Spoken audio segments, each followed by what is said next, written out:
Hello అండి, welcome to Lakshmi ఒలోలాస్ kitchen. నేను మీ లక్ష్మి.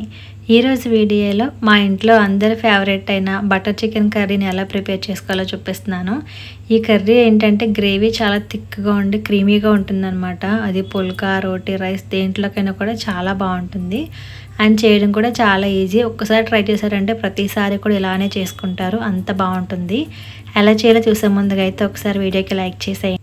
ముందుగా అయితే ఒక హాఫ్ కిలో చికెన్ తీసుకుని శుభ్రంగా వాష్ చేసి బౌల్లోకి వేసుకుంటున్నాను. తర్వాత ఒక పావు కప్పు పెరుగు, అలాగే ఒక 1 టీ స్పూన్ అల్లం వెల్లుల్లి పేస్టు, అండ్ ఇక్కడ చూపిస్తున్నానండి ఉప్పు, కారం, గరం మసాలా పొడి, ధనియాలు, జీలకర్ర పొడి, పసుపు అవన్నీ కూడా వేసుకుని ఒక 1 కప్ వచ్చేసి ఫ్రైడ్ ఆనియన్స్ బిర్యానీ కోసం వేయించుకుంటాం కదా, అలా వేయించి బాగా క్రష్ చేసుకుని వేసుకోవాలి.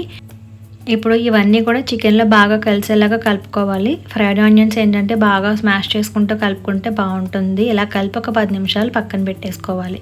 తర్వాత కర్రీలోకి ఒక మసాలా ప్రిపేర్ చేసుకోవాలండి. దానికోసం ఒలుచుకొని వెల్లుల్లి ఒక 10 నుంచి 15 వరకు వేసుకుని 1 టీ స్పూన్ జీలకర్ర, 2 టీ స్పూన్ల కారం, ఇంకొక 1 కప్ వచ్చేసి ఫ్రైడ్ ఆనియన్స్ కూడా వేసుకోవాలి. కారం అయితే కర్రీకి సరిపడగా వేసేసుకుని వాటర్ ఏమీ లేకుండా ఈ విధంగా పేస్ట్ లాగా చేసి రెడీగా పెట్టేసుకోవాలి. ఇప్పుడు కర్రీ కోసం అయితే స్టవ్ ఆన్ చేసి ప్యాన్ పెట్టుకుని నేను ఇక్కడ 2 టేబుల్ స్పూన్ల వరకు బటర్ యూస్ చేస్తున్నానండి. కావాలంటే కొద్దిగా ఆయిల్ కూడా యాడ్ చేసుకోవచ్చు అనమాట. అయితే మన ఫ్రైడ్ ఆనియన్స్ వేయించుకున్నప్పుడు ఆయిల్లోనే వేయించామని చెప్పేసి నేనైతే సపరేట్గా ఆయిల్ ఏమి వేయలేదు. బటర్ కరిగిన తర్వాత మ్యారినేట్ చేసుకున్న చికెన్ అంతా కూడా వేసుకొని హై ఫ్లేమ్లో ఉంచి ఒకసారి అంతా కూడా కలుపుకుంటూ బటర్లో వేయించుకోవాలి. అంటే బటర్ అంతా కూడా చికెన్ పీసెస్కి బాగా పడుతుంది అనమాట. ఇలా కలుపుకునేటప్పుడు మన చికెన్లోంచి వాటర్ వస్తుంది కదా, అందుకోసం ఏంటంటే మూత పెట్టేసుకొని మీడియం ఫ్లేమ్లో ఉంచుకుంటున్నాను. ఇలా ఒక 3 మినిట్స్ పాటు మగ్గించుకున్న తర్వాత చికెన్లోంచి కొద్దిగా వాటర్ వస్తుందని ఇక్కడ కలిపి చూపిస్తున్నాను చూడండి. మీకు ఇలా వాటర్ వచ్చినా కూడా చికెన్ ఉడకడానికి వాటర్ సరిపోదు కాబట్టి మళ్ళీ కొద్దిగా వాటర్ వేసుకోండి, ఎక్కువగా అక్కర్లేదు. సో ఆ వాటర్ వేసుకుని ఒకసారి అంతా కూడా కలిపేసుకోండి. అండ్ మన చికెన్లో సాల్ట్ కూడా ముందు మసాలాలు వేసాం కదా, అప్పుడు వేసుకున్నాము. అప్పుడే చికెన్కి సరిపడగా వేసేసుకోవచ్చు అనమాట. మూత పెట్టేసి ఉడికించుకుంటే చికెన్ అంతా ఉడికిపోతుంది, కొంచెం గ్రేవీలా వస్తుంది కదా. అప్పుడు మనం ముందుగా గ్రైండ్ చేసుకున్న ఫ్రైడ్ ఆనియన్స్, వెల్లుల్లి పేస్ట్ ఉంది కదా, అది మొత్తం కూడా ఇందులో వేసుకుని ఒకసారి అంతా కూడా కలుపుకోవాలి. ఇలా మసాలా చేసుకుని కనుక మనం గ్రేవీ రెడీ చేసుకుంటే చాలా టేస్ట్ వస్తుందండి. నార్మల్గా చేసే గ్రేవీకి ఈ గ్రేవీకి చాలా డిఫరెన్స్ ఉంటుందన్నమాట.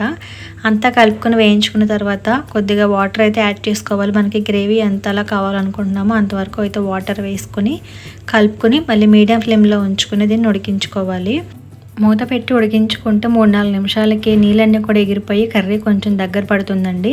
అప్పుడు మళ్ళీ ఇంకొక టేబుల్ స్పూన్ బటర్ వేసుకుని ఒక టేబుల్ స్పూన్ వచ్చేసి కసూరి మేతి కూడా క్రష్ చేసి వేసుకుంటున్నాను. ఒకసారి ఇదంతా కూడా కలిపేసుకోవాలండి. కలుపుకున్న తర్వాత కర్రీ దగ్గరికి అయిపోతుంది కదా, అప్పుడు ఫైనల్గా కొంచెం కొత్తిమీర వేసుకోవాలి. అలాగే ఫ్రెష్ క్రీమ్ కానీ లేదంటే కనుక పాలపై మేగడ ఉంటుంది కదా, ఆ మేగడని కూడా ఈ విధంగా క్రీమ్ లాగా చేసుకుని వేసుకోవచ్చు. అది కూడా వేసుకుని మిక్స్ చేసేసుకుంటే క్రీమీగా, అలాగే చికెన్ పీస్ కూడా చాలా జ్యూసీగా ఉంటుంది. మనకి బటర్ చికెన్ కర్రీ రెడీ అయిపోతుంది స్టవ్ ఆఫ్ చేసేసుకుంటే. ఇది రైస్లోకి, రోటీలోకి చాలా బాగుంటుందండి, పుల్కాలోకి కానీ. గ్రేవీ అయితే చాలా క్రీమీగా బాగుంటుంది. ఒకసారి మీరు కూడా ట్రై చేయండి. మీకు కనుక వీడియో నచ్చితే please like, share and subscribe to Lakshmi ఒలోలాస్ kitchen. Thank you for watching.